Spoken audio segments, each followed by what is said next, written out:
बिस्मिल्लाहिर्रहमानिर्रहीम। अस्सलामु अलैकुम। रसूल अल्लाह सल्लल्लाहु अलैहि वसल्लम ने फरमाया, जिसने मुझ पर एक मर्तबा दरूद भेजा, अल्लाह उस पर 10 मर्तबा रहमतें नाज़िल फरमाएगा, उसके 10 गुनाह माफ़ फरमाएगा और 10 दर्जे बुलंद फरमाएगा।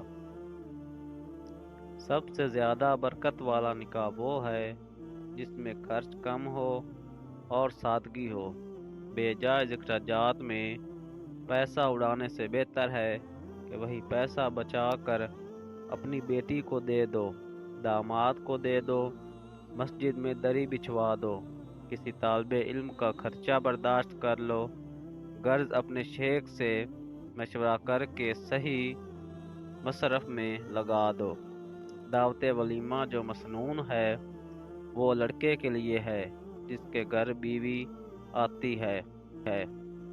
मगर आज उल्टा मामला है, लड़की वाला भी लड़के के हमरा आने वाले सैकड़ों बारातियों को खाना खिलाने पिलाने पर लाखों रुपए खर्च करता है।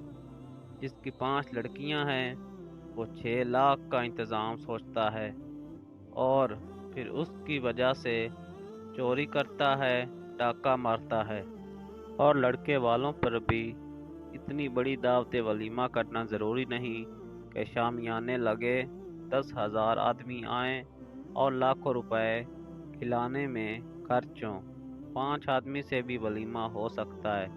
अगर किसी खानदान वाले को कोई ना बुलाए, उसको शिकायत का हक नहीं है। अल्लाह ताला हम सब को इरशाद नबवी पर अमल करने की तौफीक अता फरमाए।